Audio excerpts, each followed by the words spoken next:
Right. Okay, so I'd like to welcome Wow. Who's going to be talking to us. So he's from Wei, and he's going to be talking to us about AI versus Dota. Yeah. Hi everyone. This is working. Still a little sticky from the code. Yeah, thanks for inviting me today. My background isn't in AI or technical sort of know-how, so please do bear with me if any of the terms and terminology is incorrect. But yeah, I'm here today just to talk about OpenAI in competitive gaming, also an introduction into Chinese AI, because of the company I work for, which I'll get into a bit of detail later. But I just want to start with a very simple game, which I'm sure most people get it. But what's the common pattern between these? What's the link? I'm just going to a few slides. You can raise your hand or just shout it out if you see it. I'm not going to say that because I'm not easier. Games. Yeah, games, yeah. A little bit more. Televisions. Miss Pac-Man is the wild card, I'll be honest. Addiction. I realise there's a lot more behind this than I initially thought of. But Scores and competition. yeah, yes. So go back. So chess. Board games. Yeah, board games. Well, Pac-Man is not technically a board game. AI solved it. Is it tactics? In a way, yeah. It does, I mean, following AI, so we've got chess, we've got the Japanese board game Go, ringing bells, and then we've got poker. AI can beat humans? Yeah, exactly. So recently we've seen AI to take down Go, famously with DeepMind and AlphaGo, and they've taken out, they've beaten poker players as well. I didn't know this until researching. They've also played a game of Pac-Man, Miss Pac-Man, and won. Not Pac-Man, Miss Pac-Man. For some reason, apparently Miss Pac-Man's a lot harder. And recently, well, up until last month, they had beaten a bunch of Dota 2 players. So an AI, the name OpenAI. They lost. No, up before last month, but and recently, then they've lost. So that was the red herring. Exactly. So I'm going to be talking about OpenAI, which was the AI that lost in Dota 2, and trying to take an overview of the match, the performance, and what we can take away from it. Whether or not there's a major stumbling block, if this is a major hurdle for competitive AI, and where do we go on? I've spoken with a couple of players already, but hands up if you've actually played Dota 2, or do you play something? Okay, 3 people, was expecting a few more. So I have to confess, I've never played Dota 2, and so all I know is I'm reading articles and I've watched a few clips now. But yeah, so once again, I'm not too full on with the terms, but we'll see how it goes. So, as I said, there was a competition between this AI and for the game Dota 2. And where was this, the location with this man versus machine Goliath battle? Yeah, it was in Canada, the land of the very friendly. So it wasn't as war-torn or as fierce as it might sound. So examples of the friendly Canadians there. There you go. But no, seriously, so it's an annual competition taking place in Vancouver. I believe it's been going on since 2010, around that time. So there's been a lot of developments, there's a lot of excitement around this. So you see thousands of players and fans. A lot of money, there's millions going into this competition. Got a short video just to show how intense it is for work. Okay, all this not working, but it's just a 20-second clip just to see. Yeah. People get really excited about Dota 2. Those were the days. Yeah. Well, this happened last month, so it's still very, very exciting. That guy's not as excited as the rest of them. Oh, yeah. So just a summary of OpenAI and Dota 2. For those that don't know, Dota 2 is a massive online battle arena. So it's a free-to-play MMO, and it's the objective of the game is two teams versus one another, with the objective of taking down the opponent's base or towers or ancients. That's the defense of the ancients. So you have a team of 5 in this instance versus another team of 5, and the first one to take down the base is the winner. OpenAI is an AI non-profit organisation that's supported by leading AI individuals and organisations. So we've got the likes of Elon Musk, Microsoft, Infosys, Nvidia, really big names backing OpenAI. The reason why playing games such as Dota 2 is really attractive to AI companies is because it's a testing ground. It really is an opportunity to show what AI can do in more volatile environments. Also, in terms of, as you see, there's many fans there, there's the investment, there's the publicity behind it. There's really, they can show they could beat a certain team, or even if they lose to a certain team, it's a way of benchmarking their progress. The way OpenAI works, it utilises reinforcement learning, so I'm sure many of you are aware, and that's basically just large-scale trial and error. So this bot was developed in 2016, so a couple of years ago, and it really starts from scratch. They have a sandbox system, they call it kiting, and where it's just one bot versus one other enemy character. And what they did was they just, through trying again and again, put them in various scenarios until it was able to win. Utilised also proximal policy optimization, that's a tongue twister, and that's basically various bots playing in parallel again and again in order to self-improve, self-play. And it's estimated that each bot plays around 180 years worth of games in one day. So that's 100 lifetimes worth of playing in a day or 2 days, and they still lost. And in this particular competition, it was 5 bots versus 5 professional players. Now these players are top of the game. They're highest in the league. They get paid millions per game per player.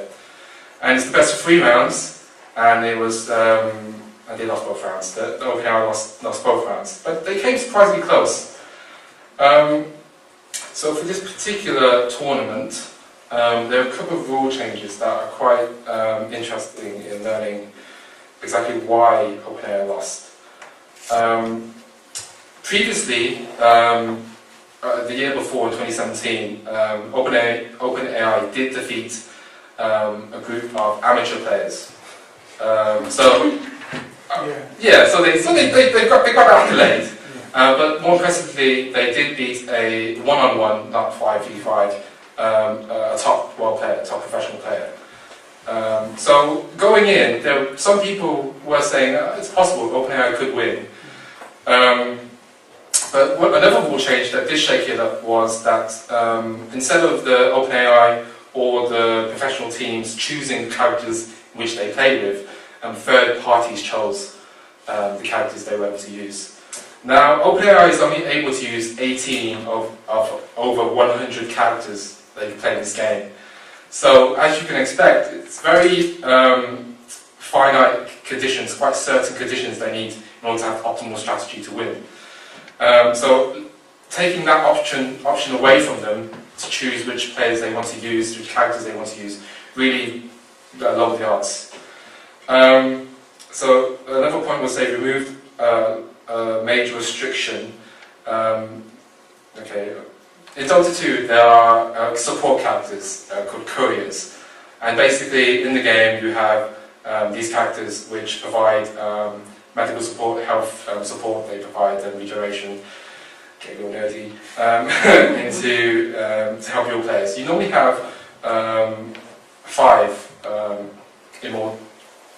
immortal characters, couriers that transport these items to help heal your faith, your health. But for this tournament, they changed it to 1, and then so the OpenAI developers had to reprogram it.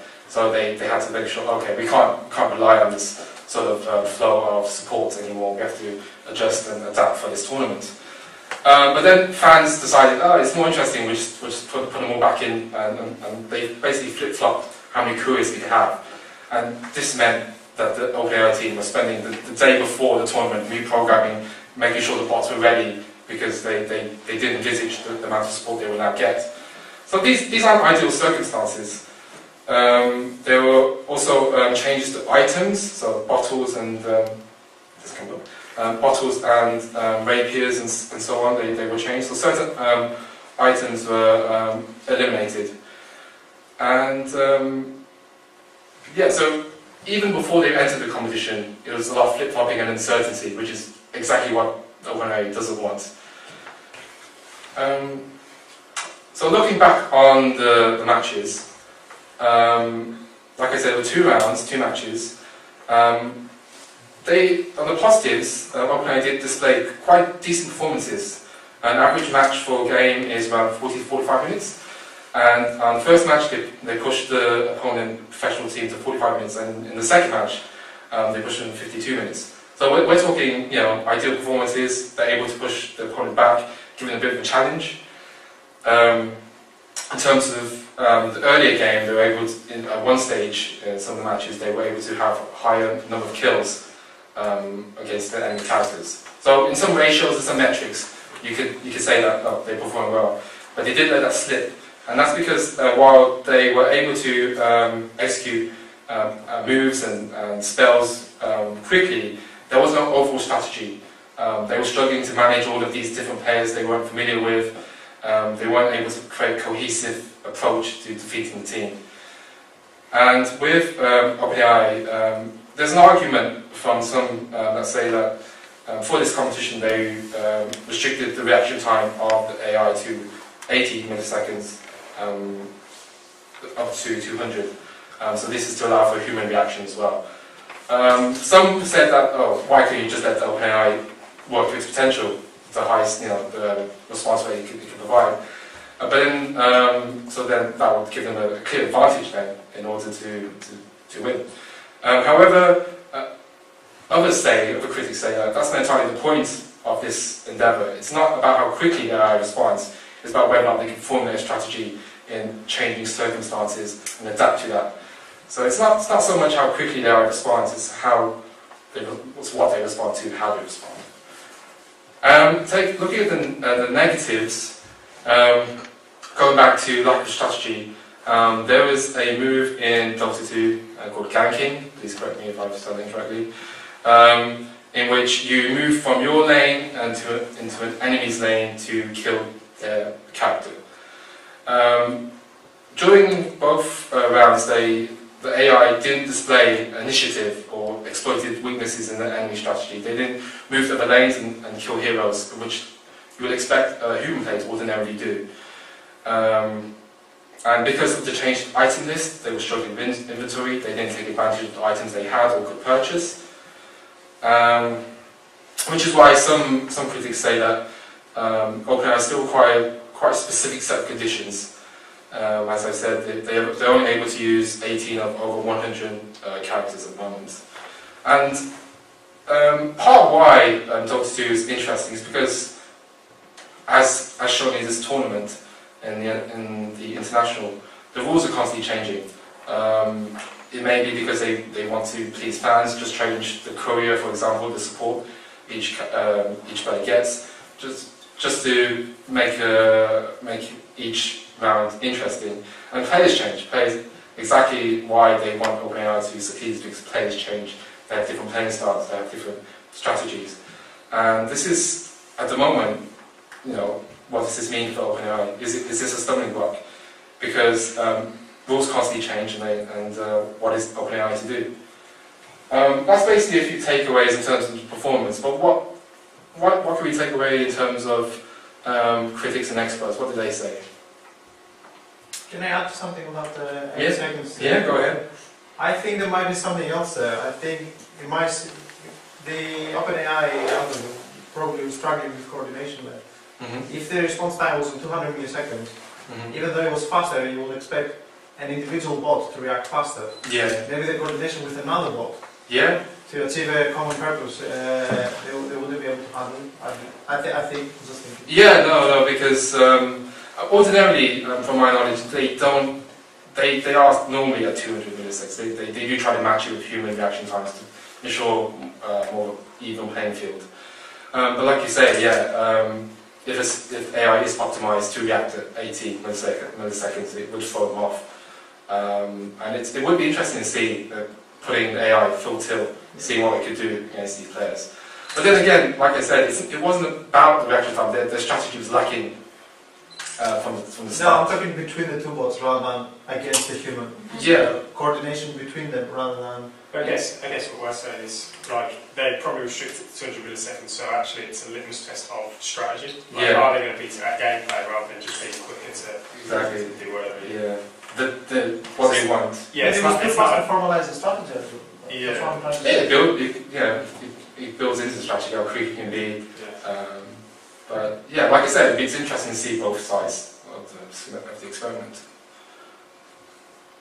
So these are just some screenshots from experts and reviewers and critics. So at the top we have The Verge. As you'll see, many of the articles are quite optimistic in terms of where OpenAI is at the moment. It's still a win for artificial intelligence. It's just a bump in the road for AI progress. Like I said, it's 180 years experience per day for OpenAI. Isn't good enough to beat the best Dota players yet. We have a few more. These are slightly more negative. Smashed their first clash against Dota 2 pros. Revenge of the Nerds, nice reference there. Vancouver lost OpenAI 5 as well for AI. It's a little bit more positive. And yeah, basically, on the whole, people seem to be quite optimistic. I think that's primarily to do with the fact that going into the match, OpenAI were quite clear on the fact that they're still a little ways away. These are, like I said, these are pros, they're well-seasoned players. It's typically played in terms of 5v5 amateur players, and with the kind of volatile environment they were dealing with, they weren't entirely sure themselves. But if we take a look at the data, so on the y-axis you'll see the rankings, the ratings of the players that OpenAI has played against, and just the bottom is the time span. And so this is from May to August of this year, and just within a few months of this year you can see that the development team were playing really quite medium, low-level players. I mean, amateur team is within early June, and you can tell all the way up there, which the two teams they played, which was one called Pain Gaming, and the other consisted of, they weren't a real team, they were just a mash of really good players, but they were actually a team. You can tell that the sort of development, the progress, the trend there is extremely positive.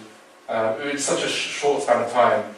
And I think that gives rise of optimism and faith in OpenAI to overcome this hurdle. I mean, whether or not it's actually down to beating a specific set of parameters in a game, and whether or not they can widen the scope of what it can do.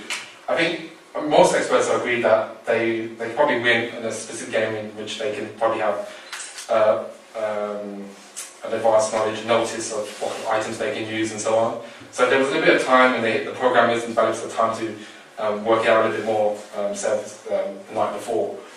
Then they think that eventually, even by next year, they could come back stronger and maybe, if not win one match, maybe win both next year at the International. So, I mean, in answer to whether or not OpenAI has hit a stumbling block, it's a defeat, but I think developers and the community take a lot of lessons from it, and I wouldn't be very surprised if by next year we see a few more wins against the top players, if not between the sort of highest rank and between the latest win across the team. Yeah, that's for this section. Any questions on OpenAI for this section? Okay. Okay, I'm going to do a bit of promoting now. So yeah, just to introduce the company I work for. We're a business consultancy based in Birmingham. We're a startup, so we're less than a year old. But we work closely with local digital enterprises and tech companies. And basically we're based in Birmingham, but we've also got branches in China. So we're in Shenzhen, Ningbo, and Kunming, Yunnan. So we're scattered across the south and eastern side of China. And what we do is work closely with technology expansion. So we work a lot with universities and researchers, and we try to find cross-collaborative opportunities to bring tech and research to market. We also work closely with researchers to publish research, I'll get onto in a little bit. And we're very passionate about working with the community in which we're involved and based. So Birmingham, we're incredibly passionate about the AI community, the fintech community, and kind of stuff also slides in the cultural side, working with more representation in companies and so on. Just a few of the partners we're working with. So we work with Silicon Canal to promote investment from overseas companies. Work with members of Tech UK and created the Birmingham Chamber of Commerce, and also the Shenzhen Chamber of Commerce as well. My colleague Wei started the company last year, so he's got a background in financial technology and inclusion, and yeah, graduated last year. And we also got, like I mentioned, team members in China as well. But yeah, that was just a prerequisite to an introduction into Chinese AI. The main sectors in China at the moment, there are 5. There's biotech and healthcare, smart home, smart retail, autonomous driving, and future cities. You'll see that a lot of AI there is quite consumer focused in China. It's a lot of facial recognition, text recognition kind of sectors. It's all very much geared towards the regeneration plan, the China 2050 plan. And just to give a quick overview of the kind of companies that are operating in China and that are leading AI, we have SenseTime, which you may be aware of. It's the most valued AI unicorn in the world. It does a plethora of things. So it's got deep learning platforms, it's got various AI recognition technologies. It's China's largest algorithm provider. So it's really, really big company. And we've got also, these are smaller companies, but they've got a lot of seed funding last year. Just examples of kind of where the industry is moving in China. We've got Horizon Robotics. So they deal with neural processors in terms of AI, and also they work with smart glass technology. So things like windscreens of cars and AR, VR headsets. iCarbon X, there are quite a few that's similar to this company. They use biomedical data to produce reports and suggestions for how to handle your health and medical care. A lot of it is quite consumer based, quite front end, but obviously there's a lot of work that goes in the back end to make this sort of happen. I've been using a lot of articles in this presentation just to discuss OpenAI. One of our partners is Synced, so they're a media outlet in China that focuses on AI and innovative technologies in China. And they promote themselves very widely on WeChat, so that's a social media platform. I believe it's got over 800 million users across the world, most of them based in South and East Asia. So this is just an example of the sort of articles they have just on OpenAI on WeChat. But yeah, we work closely with them to promote technologies around the world, to write papers and policies. So if anyone is interested in trying to reach out to a new demographic, we're very interested in hearing what you have, your concepts and ideas. The AI sector in Shenzhen is quite very developed. With the likes of big name players such as Tencent, Huawei, DG DJI. What you can take away from this is that they all, most of them will be like blue. Yeah, they need to get a new logo designer. But yeah, so we've got DJI. They recently partnered with Microsoft to launch a app development kit. So that's to work with AI and drones specifically. Juyi is a chatbot, so it focuses mostly on language and text recognition. You've got the likes of, so obviously, Shenzhen AI Industry Association, so they've got the big name players all joining for roundtable discussions. Huawei, Tencent, they provide hardware as well as their own AI endeavours. We've got the Chinese University of Hong Kong. They've got the Faculty of Engineering has a AI lab. So every year they've got a conference, they have hackathons and events. Try to solve quite interesting problems. But what we're doing, what WeiPoint is doing, is we're trying to currently devise a tour of the Shenzhen AI companies. So these are kind of people where we have in mind, we've contacted, and we're trying to launch for next year. But it gives you a flavour for what's available if you want to reach out to these companies, present your ideas to them, meet with their their associates and colleagues. That's what we'd love to be able to do for you. It's all tentative, but if you're interested in that, so please do come and talk to me. So yeah, thanks. Any questions or any opinions about OpenAI and Dota?